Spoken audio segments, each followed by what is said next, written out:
ಸ್ನೇಹಿತರೆ, ನಮ್ಮ ಜೀವನದಲ್ಲಿ ನಮ್ಮ ನಿಜವಾದ ಶತ್ರುಗಳ್ಯಾರು, ಮಿತ್ರರು ಯಾರು ಎಂದು ಗೊತ್ತಾಗದೆ ನಮಗೆ ಜೀವನದಲ್ಲಿ ಕಷ್ಟ ಅಂತ ಬಂದಾಗ, ಮಲೆನಾಡಿನ ಒಂದು ಊರಲ್ಲಿ ಉಮೇಶ್ ಹಾಗೂ ಕುಮಾರ್ ಅನ್ನೋ ಸ್ನೇಹಿತರಿರ್ತಾರೆ. ಇಬ್ಬರೂ ಜೊತೆಯಾಗಿ ಬೆಳೆದು ದೊಡ್ಡವರಾಗ್ತಾ ಆಗ್ತಾ ಅವರನ್ನು ನೋಡುವ ದೃಷ್ಟಿಕೋನ, ವಿಚಾರಧಾರೆ ಬದಲಾಗ್ತಾ ಹೋಗುತ್ತೆ. ಉಮೇಶ್ ಸ್ವಂತದಾದ ಒಂದು ಗ್ಯಾರೇಜ್ ಆರಂಭ ಮಾಡಿದರೆ, ಕುಮಾರ್ ಮಾತ್ರ ಯಾವುದೇ ಒಂದು ಕೆಲಸವನ್ನು ಶ್ರದ್ಧೆಯಿಂದ ಮಾಡಿದನಲ್ಲ, ಆದರೆ ಜೂಜಾಟ, ಹೊಡೆದಾಟ, ರಾಜಕೀಯ ಇಂಥದರಲ್ಲಿ ಮುಂದಾಗಿರ್ತಿದ್ದ. ಪ್ರತಿದಿನಾಲೂ ಉಮೇಶ್ನ ಗ್ಯಾರೇಜ್ ಮುಂದೆ ಹೋಗುವಾಗ ಉಮೇಶ್ ಹಾಕಿಕೊಂಡ ಡ್ರೆಸ್ ನೋಡಿಬಿಟ್ಟು ಕುಮಾರ್ ನಗೆಯಾಡ್ತಿರ್ತಾನೆ.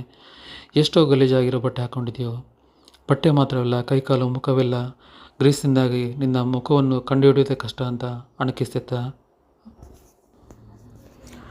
ಹೀಗೆ ವರ್ಷಗಳು ಕಳೀತವೆ. ಉಮೇಶ್ ದಿನಾಲು ಒಳ್ಳೆಯ ದುಡ್ಡು ಸಂಪಾದನೆ ಮಾಡಿಬಿಟ್ಟು ಒಂದು ದೊಡ್ಡ ಮನೆ ಕಟ್ತಾನೆ, ಕಾರು ಸಹ ತೆಗೆದುಕೊಳ್ತಾನೆ ಹಾಗೂ ಹೆಂಡತಿಗೆ ಲಕ್ಷಾಂತರ ಬೆಲೆ ಬಾಳುವ ಚಿನ್ನಾಭರಣ ಕೊಡ್ತಾನೆ. ಹೆತ್ತ ತಂದೆ ತಾಯಿಯೊಂದಿಗೆ ಸುಖವಾಗಿ ಜೀವನ ಕಳೀತಿರ್ತಾನೆ. ಆದರೆ ಯಾವಾಗಲೂ ಉಮೇಶನನ್ನು ಅಣಕಿಸುತ್ತಿದ್ದ ಕುಮಾರ್ ಮಾತ್ರ ಪೊಲೀಸರ ಅತಿಥಿಯಾಗಿರ್ತಾನೆ. ಕಾರಣ, ಆ ಊರಲ್ಲಿ ನಡೆದ ಗಲಭೆಯಲ್ಲಿ ಈತನ ಒಂದು ಕೈವಾಡವಿರೋದು ಗೊತ್ತಾಗುತ್ತೆ. ಈತ ಹೇಗಂತ ಹೇಳಿದರೆ, ಮೈ ಬಗ್ಗಿಸಿ ಕೆಲಸ ಮಾಡೋ ವ್ಯಕ್ತಿಯಲ್ಲ, ಆದರೆ ಬೇರೆಯವರಿಂದ ತೆಗೆದುಕೊಂಡ ಹಣವನ್ನು ಯಾರಾದರೂ ಕೇಳಲಿಕ್ಕೆ ಬಂದಾಗ ಅವರನ್ನು ದಬ್ಬಾಳಿಕೆ ಮಾಡಿಬಿಟ್ಟು ಗಲಾಟೆ ಮಾಡಿ ಕಳಿಸಿದ್ದ.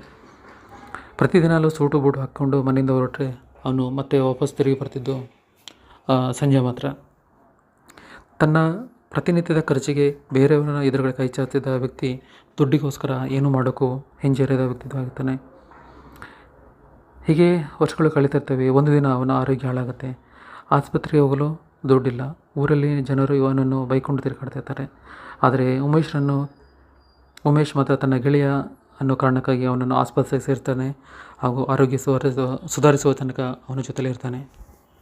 ಆಸ್ಪತ್ರೆಯಿಂದ ಡಿಸ್ಚಾರ್ಜ್ ಆಗಿ ಮನೆಗೆ ಬಂದ ನಂತರ ಕುಮಾರ್ ಉಮೇಶ್ನಲ್ಲಿ ಕ್ಷಮೆ ಕೇಳ್ತಾನೆ.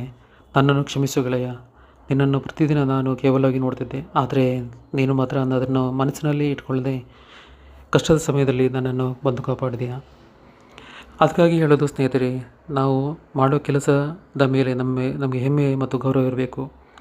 ಅದನ್ನು ಬಿಟ್ಟು ಅದನ್ನು ನಾಚಿಕೆಯಾಗಿ ಅಥವಾ ಅಂಜಿಕೆಯಿಂದ ಇದ್ಕೊಂಡಿದ್ರೆ ನಮಗೆ ನಾವೇ ಅವಮಾನ ಮಾಡಿಕೊಂಡ ಹಾಗೆ.